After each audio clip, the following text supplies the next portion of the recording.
Hi everyone, welcome back to the Active Self-Protection Extra channel. I'm Kaery and this is Mr. Riley Bowman and we have instructor insider questions for him. We'll do that when we get back. Palm pepper spray is next generation OC spray. It's hot at 1.4% major capsaicinoids, and its modular design means you can customize it exactly to you. 3 different setups, lots of different color combinations.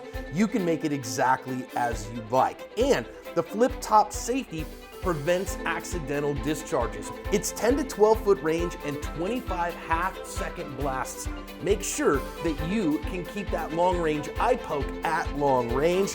I trust Palm OC and I recommend it for everyone for self-defense. Welcome back. So let's start with our first question. All right, Mr. Riley, what was your first gun and what is your current favorite gun? Well, the first gun, okay, any gun, not just handgun. Any gun. A Marlin Model 60 22 long rifle. I love that gun. I still have it. I was gonna ask. Yep. So you're the first one I've asked if they still have the gun and you said yes. I didn't even ask you, but you still have it. Yeah, I do. And, you know, my kids have shot it and I still shoot it occasionally. So that's a good one. I like it. That was my first one. Okay, current favorite gun. Oh, current favorite. Boy.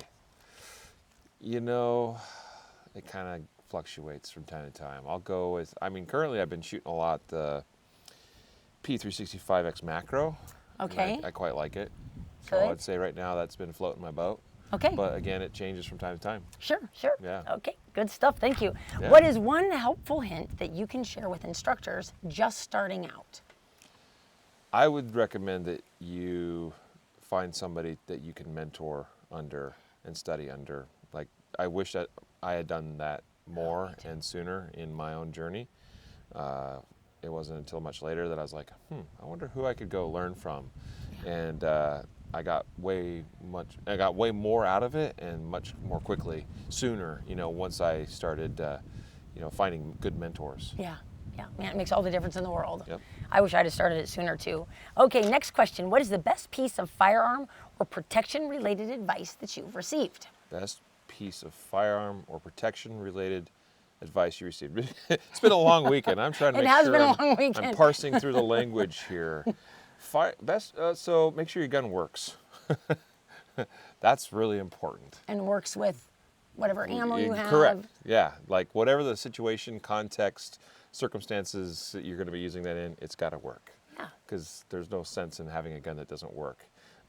So the next piece to that is then you actually need to shoot it. To find out and to learn it and to get good with it.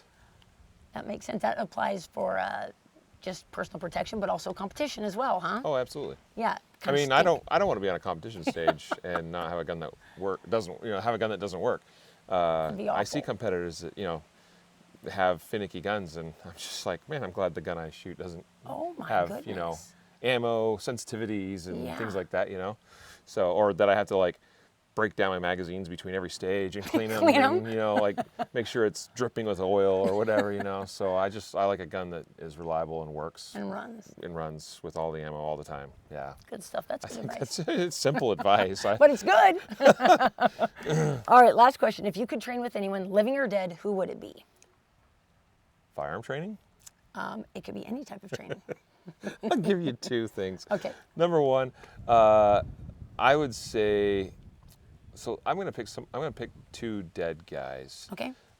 So one of them would, oh man, there's, yeah, I was gonna say this one for last. Okay. I'll come back to the first one. The last one the one I'm gonna talk about now is not even firearm related. Sure. And that is, lately I've been on a George Washington kick, listening to some audiobooks and things about his life.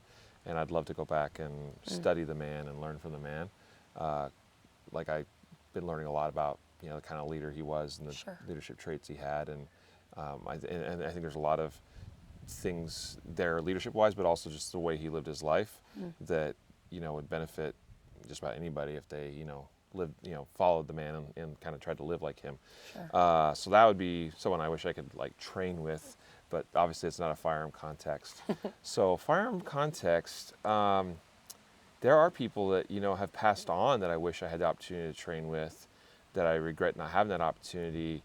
One would have to be, well, I'll throw out a couple names. William April, never had the opportunity to meet him.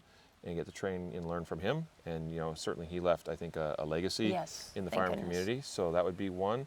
Another one would be Pat Rogers. Yeah. Never got to have any time with him either, because I kind of came on the scene right about the time. I just was starting to learn who people were. Sure. About, I think he passed in 2016, thereabouts. So I didn't get to know him. Jeff Cooper, kind of, a legend, right? So that would be another one. There you go. 4 people, including George Washington, that I wish I could have the opportunity to train with. Sounds good. I'd pick all those guys too. So, yeah. Well, thanks for your time. Thanks for answering our questions. Thank you. In my tired stupor. Exactly. That's okay. Thank you for very having much. me on. Thank you. I appreciate you.